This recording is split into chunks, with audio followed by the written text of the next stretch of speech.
नमस्कार साथियों, स्वागत है आप सभी का आपके अपने YouTube channel Kedarnath classes Uttarakhand में। साथियों, फिर से उपस्थित हूँ आपके समक्ष एक नवीनतम वीडियो लेकर। और आज की इस वीडियो में मैं बात करूँगा सिख धर्म के महत्वपूर्ण प्रश्नों के बारे में। और 30 प्रश्नों का टेस्ट होने वाला है और जो आपका मिनिमम स्कोर होना चाहिए वो 24 मिनिमम स्कोर है। और एक बार आपके कितने भी मार्क्स आए उन्हें एक बार शेयर जरूर करें कमेंट्स के माध्यम से। तो वीडियो को शुरू करने से पहले 2 से 3 मैं बात आपको बता दूं। हमने इस चैनल के माध्यम से यानी कि केदारनाथ क्लासेस उत्तराखंड के माध्यम से टेस्ट सीरीज चला रखी है, जिसमें मैंने आपको उत्तराखंड के लगभग 20 से 25 टॉपिक को मैंने क्लियर करा दिया है। जैसे पवार वंश के 4 टेस्ट, चंद वंश के 3 टेस्ट, प्रमुख व्यक्तित्व, पुस्तक, उपनाम और आपके गुफा शैल चित्र और आपके स्वतंत्र आंदोलन उत्तराखंड में। तो बहुत सारे टेस्ट हो रखे हैं और बहुत ही महत्वपूर्ण बिंदुओं को वहाँ पर क्लियर किया गया है। तो आप सभी टेस्टों को प्लेलिस्ट में आप जाएं, मिशन 746 के नाम से आप देख सकते हैं। एक साथ आपको सारे टेस्ट मिल जाएंगे। और हमारे चैनल को सब्सक्राइब कर लें और बेल आइकन को प्रेस कर दें, क्योंकि डेली हम एक टेस्ट अपलोड करते हैं आपके लिए, जिससे आपकी जो आगामी परीक्षाएँ हैं कनिष्ठ सहायक, अमीन, सर्वे लेखपाल और कार्य संग्रहकर्ता के लिए, उसमें आपकी एक बेटर तैयारी हो सके। तो हमसे जुड़िएगा, हमारे टेलीग्राम चैनल पर जाएं, टेस्ट दें, व्हाट्सएप ग्रुप से जुड़ें, जिनका सभी का लिंक आपको डिस्क्रिप्शन में मिल जाएगा। तो चलिएगा, समय को ख़राब नहीं करना है, वीडियो को शुरू कर देना है। पहला क्वेश्चन है, किन सिख गुरु ने, और हाँ आज का जो टॉपिक है ये हमारा जीएस का टॉपिक है, क्योंकि जीएस भी 30 नंबर का आने वाला है। और इस टॉपिक पे मैंने सिख धर्म को रखा है और इसमें सभी पूरा कह दूँ तो सिख धर्म हमारा कंप्लीट हो जाएगा। सभी महत्वपूर्ण यहाँ पर मैंने संकलित कर रखे हैं। पहला क्वेश्चन है, किन सिख गुरु ने लंगर व्यवस्था को शुरू किया था? तो प्रश्न का सही उत्तर आपका होने वाला है ऑप्शन डी, गुरु नानक जी, जो कि सिखों के पहले गुरु थे। और इनका जन्म 1469 में आपके तलवंडी, जो कि वर्तमान में ननकाना के नाम से जाना गया है, और पाकिस्तान में स्थान है। यहाँ पर रावी नदी के तट के किनारे हुआ था। अगर इनकी बात करूँ तो बचपन से ही मन इनका आपका गृहस्थ जीवन में नहीं लगा और उसके बाद में 16 वर्ष की आयु में इनका विवाह हो गया आपके सुलखनी जी से। और इन सुलखनी जी से इन्हें 2 पुत्र की उत्पत्ति होती है, एक लखीमदास और दूसरे श्रीचंद जी। लेकिन वर्ष 1507 में गृह का त्याग कर देते हैं और अपने सभी परिवार का कार्यभार अपने ससुर जी के ऊपर छोड़कर निकल जाते हैं आपके 4 साथियों के साथ में, और अन्य देशों में घूमते हैं। जैसे भारत का भ्रमण करते हैं, आपके अफगानिस्तान, फारस, इन देशों में घूमते हैं। और 1521 तक चारों देशों में इनमें घूमने के बाद में इन्हें ज्ञान की प्राप्ति में तो नहीं कह सकते, ज्ञान तो इन्हें पहले ही था। और ये सभी को उपदेश ये देते हैं 1521 तक। तो महत्वपूर्ण पॉइंट है काफ़ी इनकी। जैसे माता का नाम त्रता देवी था और इनके पिताजी का नाम अगर बात करूं तो मेहता कालू था या कल्याण चंद था। तो इन्होंने आपके लंगर व्यवस्था को चलाया था, जो कि आपको पता होगा लंगर या पंगत होता है। जैसे जो इनके अनुयायी होते थे तो उनकी पंगत लगती थी और उस पंगत को ये फ्री भोजन खिलाते थे, जिसे लंगर व्यवस्था कहा गया है, जो कि आज भी लगातार पूरे दुनिया में, विश्व भर में चलती ही जा रही है। क्वेश्चन नंबर 2 की तरफ बढ़ते हैं। क्वेश्चन नंबर 2 है, किस सिख गुरु ने खालसा पंथ की स्थापना की थी? तो आपके सिखों के 10वें गुरु गोविंद जी ने खालसा पंथ की स्थापना की थी, यानी कि आपका ऑप्शन बी बिल्कुल सही है। क्वेश्चन नंबर 3 है, किन सिख गुरु के समय गुरुपद पैतृक हुआ? तो गुरुपद को पैतृक बनाया था आपके गुरु रामदास जी ने बनाया था। इन्होंने अपने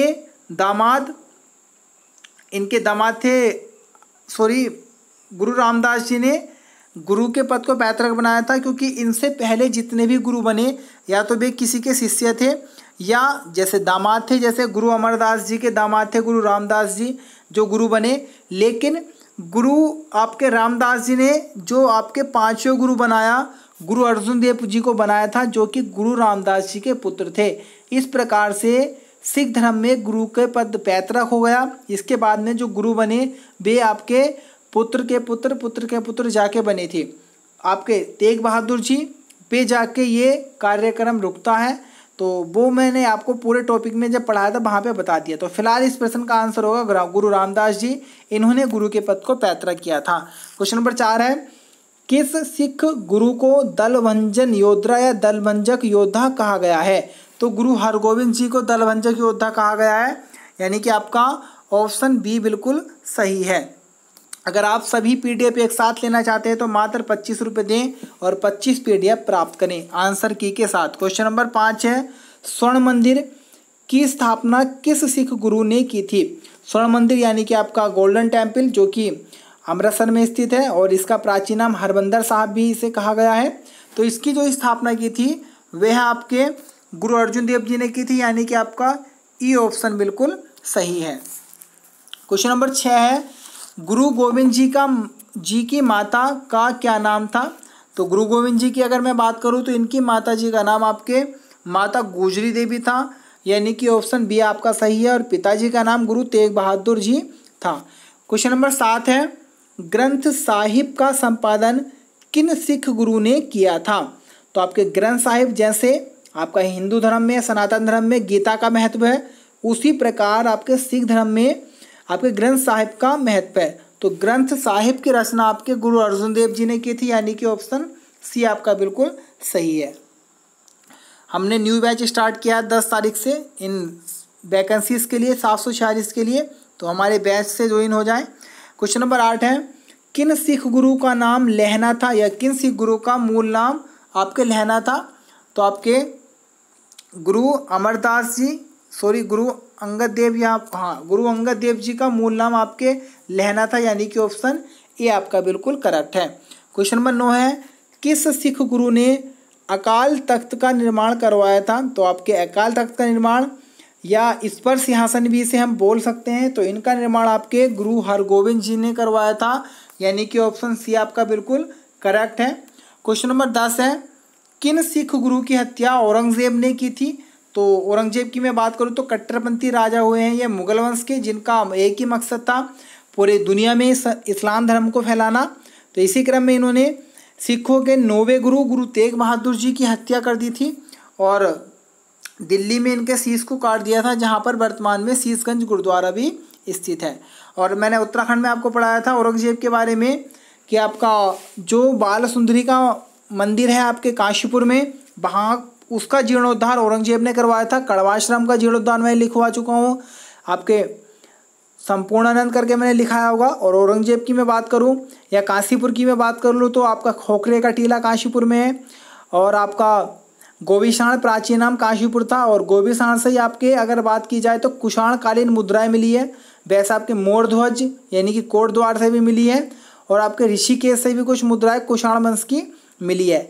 चलिएगा क्वेश्चन नंबर 11 की तरफ बढ़ते हैं। क्वेश्चन नंबर 11 है, गुरुमुखी लिपि की शुरुआत किसने की?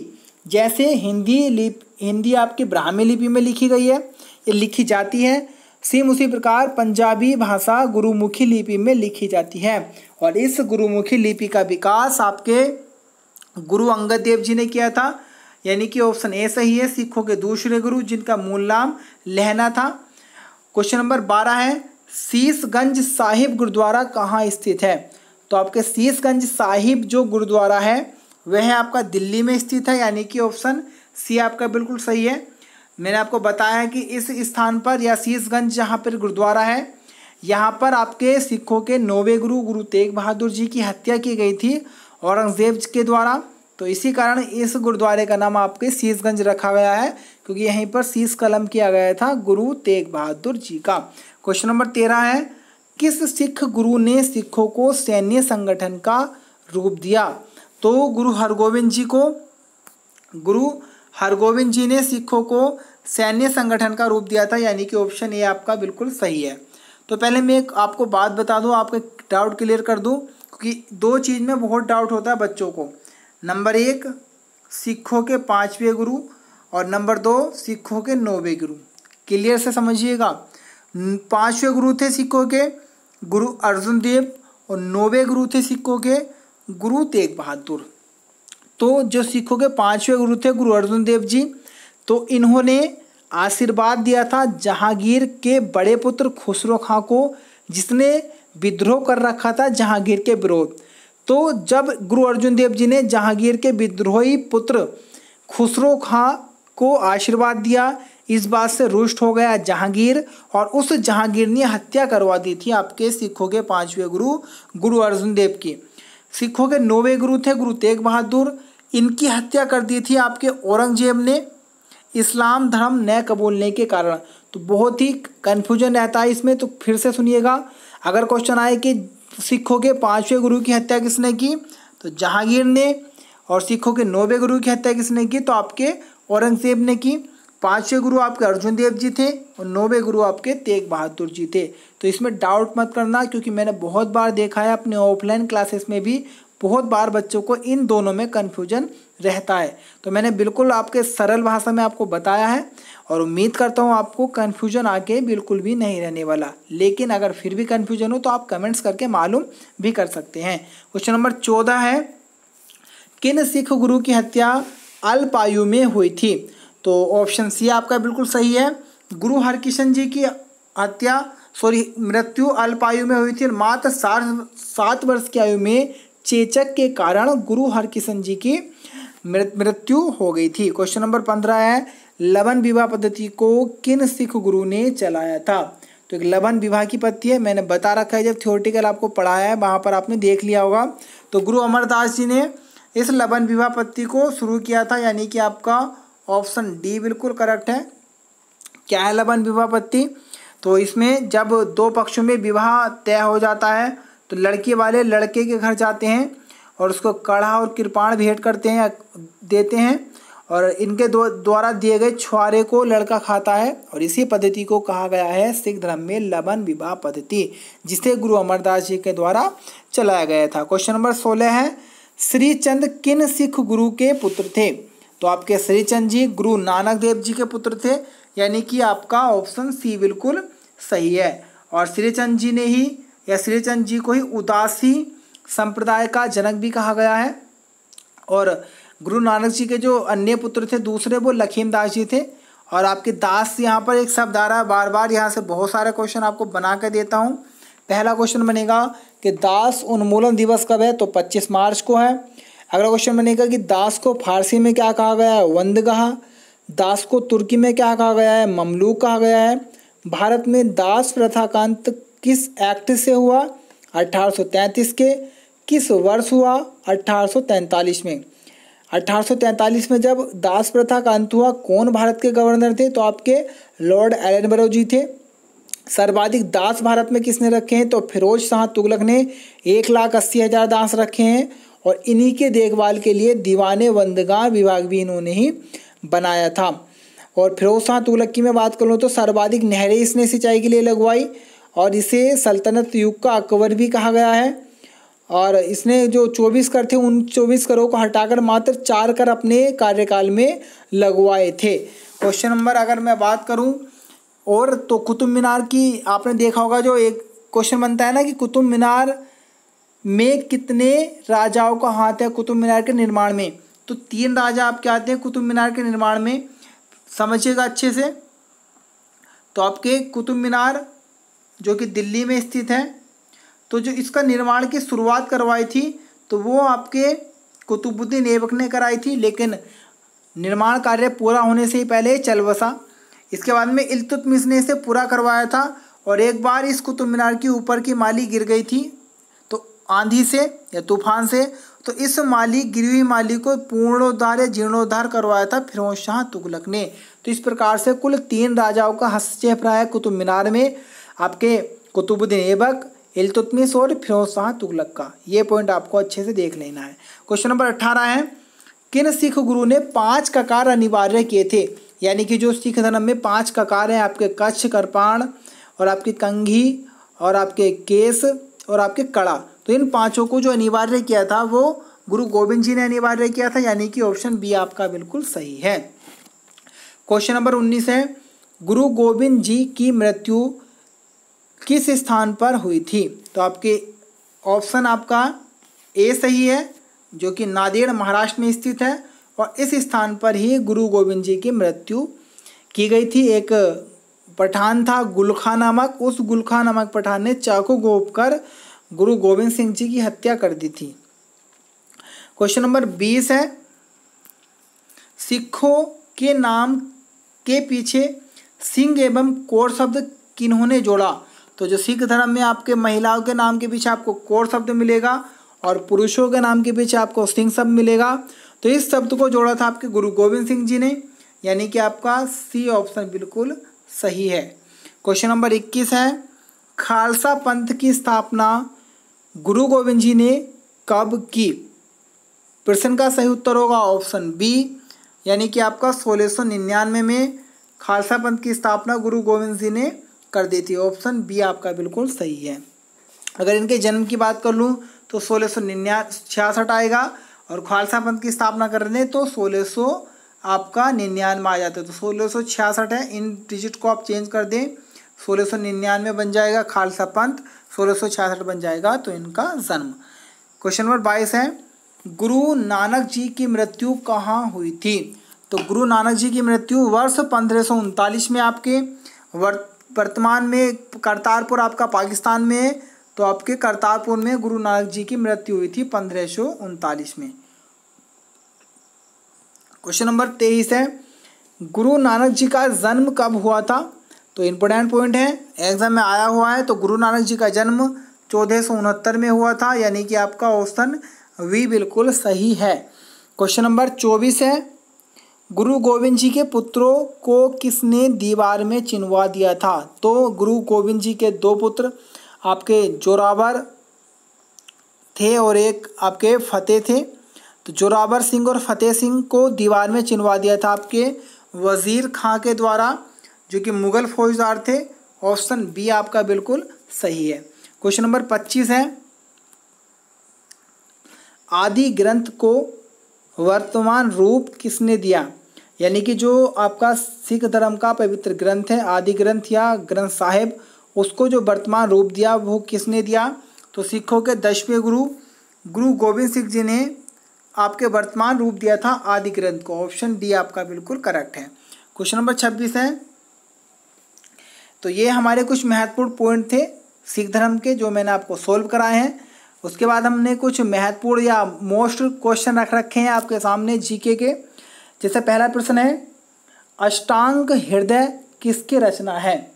तो अष्टांग हृदय आपकी रचना है बाणभट्ट जी की, यानी कि ऑप्शन आपका बी बिल्कुल सही है। बाणभट्ट जी ने अष्टांग हृदय को लिखा है। उसके बाद में हृदय की मैं बात कर लूँ तो भारत का हृदय किसे कहा गया, मध्य प्रदेश को। मध्य प्रदेश में सर्वाधिक जनजातियां हैं, सर्वाधिक आपके सोयाबीन मध्य प्रदेश में पाई जाती है और इसी कारण इसे सोया प्रदेश भी कहा गया है। और अगर मैं बात करूं तो सर्वाधिक वन क्षेत्रफल भी आपके मध्य प्रदेश में ही है और सबसे मध्य में स्थित है आपका राज्य मध्य प्रदेश। उसके बाद में अगर मैं बात करूं तो आपकी तवा परियोजना भी आपके मध्य प्रदेश में ही है, यानी कि तवा परियोजना आपकी मध्य प्रदेश में आएगी। और दलहन की अगर मैं बात करूँ तो सर्वाधिक दलहन आपके मध्य प्रदेश में ही मिलेगी देखने को। तो यह है महत्वपूर्ण पॉइंट। और दिल अगर बात कर लें भारत का, तो दिल आपका भारत का दिल्ली को कहा गया है। और आपकी अगर दिल्ली की बात करें तो वर्तमान में अरविंद केजरीवाल जी वहाँ के मुख्यमंत्री हैं। और अगर दिल्ली की ओर बात करें हम तो राजधानी कोलकाता से दिल्ली कब आकर बनी, 1912 में। और दिल्ली से नई दिल्ली कब गई, 1931 में। आपका राष्ट्रपति भवन भी दिल्ली में स्थित है जो कि रायसेना पहाड़ी पर है। गेटवे ऑफ इंडिया भी आपका दिल्ली में, कुतुब मीनार मेहरौली का लोह स्तंभ भी आपका दिल्ली में स्थित है। और आपका अगर मैं बात कर लूँ तो अटल बिहारी वाजपेयी जी का जो समाधि स्थल है तो वो भी आपका दिल्ली में स्थित है। और अगर हम और बात कर लें तो दिल्ली को आपके अनंगपाल तोमर जी ने बसाया था। तो बहुत महत्वपूर्ण बिंदु है ये, पढ़ने के एग्जाम के अकॉर्डिंग बहुत ही इंपॉर्टेंट पॉइंट है। क्वेश्चन नंबर 27 है, गुप्त काल में नगर का मुखिया क्या कहलाता था। तो गुप्त काल में नगर का मुखिया आपका पुरपाल कहलाता था, यानी कि ऑप्शन ए आपका बिल्कुल सही है। गुप्त काल में नगर का मुखिया आपका पुरपाल कहलाया जाता था। गुप्त काल की अगर हम बात करें तो आपके बहुत अच्छे यहाँ पर, जैसे श्रीगुप्त ने इसकी स्थापना की थी गुप्त राजवंश की, और वास्तविक संस्थापक चंद्रगुप्त को इसका माना गया है। और उसके बाद में हम बात कर लें तो गुप्त वंश का संस्थापक जैसे समुद्रगुप्त हुए हैं, जिन्हें भारत का नेपोलियन भी कहा गया है। और अगर हम बात कर लें गुप्त वंश की तो इसमें एक रामगुप्त हुए हैं शासक जिन्होंने तांबे का सिक्के चलवाए थे। और चंद्रगुप्त द्वितीय का आपने नाम सुना होगा जिन्होंने नवरत्न रखे थे, जिसमें कालिदास, छयपंका, बेरोची, बेतालवड़, धन्वंतरी, वारामिहिर ऐसे ऐसे राजा या ऐसे ऐसे आपके मंत्री हुए हैं जो नवरत्न जिन्हें कहा गया है आपके चंद्रगुप्त द्वितीय के शासनकाल में। उसके बाद में अकबर ने रखे। और उत्तराखंड में हम बात करें तो फतेह शाह ने भी 9 रत्नों को रखा था। तो ये सभी महत्वपूर्ण पॉइंट आप लिखते हुए चलें। क्वेश्चन नंबर 28 है, बाल विवाह का प्रचलन किस काल में शुरू हुआ? यानी कि जो बाल विवाह बहुत अल्पायु में कर दिए जाते हैं, लेकिन पहले था ये, लेकिन अब बहुत कम हो चुका है। कुछ दक्षिण भारत में जाएंगे तो वहाँ कुछ स्थानों पर ऐसी परिस्थितियाँ आज भी देखने को मिल जाती है। तो इस बाल विवाह का प्रचलन आपके गुप्त काल में किया गया था, यानी कि आपका ऑप्शन सी बिल्कुल सही है। आपके मंदिर बनाने की कला भी किस काल में आई थी? गुप्त काल में ही मंदिर बनाने की कला को भी लाया गया था। क्वेश्चन नंबर 29 है, दयानंद सरस्वती के अनुसार आर्य कहाँ के निवासी थे? तो दयानंद सरस्वती के अनुसार आर्य आपके तिब्बत निवासी थे, यानी कि ऑप्शन ए आपका सही है। अगर आपके आ जाए कि मध्य एशिया के निवासी किसने कहा इन्हें आर्यों को, तो आपके मैक्स मूलर जी ने आर्यों को मध्य एशिया का कहा था, जो कि सबसे प्रमाणित तथ्य भी माना गया है आर्यों के संबंध में। उसके बाद दयानंद सरस्वती जी की हम बात कर लें तो आपके आर्य समाज की स्थापना 1875 में दयानंद सरस्वती के द्वारा ही करवाई गई थी। क्वेश्चन नंबर हमारा 30वां क्वेश्चन है, जो कि आज का अंतिम क्वेश्चन भी होने वाला है। यात्रियों का राजकुमार किसे कहा जाता है? तो यात्रियों का राजकुमार आपके ह्वेनसांग जी को कहा जाता है, यानी कि आपका ऑप्शन वी बिल्कुल सही है। इनकी एक पुस्तक है, ऑप्शन बी आपका सही है। सारे क्वेश्चन मेन हैं, लिख लें। इनकी एक पुस्तक है CU की, इनकी एक पुस्तक है, या हम ऐसे लिख दें CU की इनकी एक पुस्तक है। इस पुस्तक में बताया गया है कि ह्वेनसांग ने लगभग 138 देशों की यात्रा की थी, और इसी कारण इन्हें यात्रियों का राजकुमार भी कहा जाता है। और अगर हम बात करें आपके मेगास्थनीज को, तो मेगास्थनीज ने एक पुस्तक लिखी इंडिका, जो कि बहुत इंपॉर्टेंट है। और आपके क्रिस्टोफर पाल दास की मैं बात कर लूँ तो पत्रकारिता का राजकुमार कहा गया है, यानी कि भारतीय पत्रकारिता का राजकुमार इन्हें कहा जाता है। और वैसे आज के टॉप क्वेश्चन आपको कैसे लगे एक बार कमेंट्स करके ज़रूर बताइएगा, और अपने नंबर भी शेयर कर लें। और हमारा टेलीग्राम लिंक आपको डिस्क्रिप्शन में मिल जाएगा। अगर नहीं मिले तो आप कमेंट्स में अपना नंबर लिख दें, मैं आपका ID आपका जो भी नंबर होगा वो टेलीग्राम से मैं लिंक कर दूंगा। और हम सुबह 6 बजे, दोपहर 3 बजे, रात को 9, 10 और आपके 10-15 पर क्विज लेते हैं, यानी कि अलग अलग सब्जेक्टों के टेस्ट लिए जाते हैं, और उसमें बहुत सारे हमारे स्टूडेंट्स भाग लेते हैं। तो आप भी आइएगा और अपने आप को आजमाइएगा, हमारे व्हाट्सएप ग्रुप से भी जुड़ जाए। आज के लिए इतना ही, मिलेंगे कल फिर एक नए टॉपिक के साथ। धन्यवाद।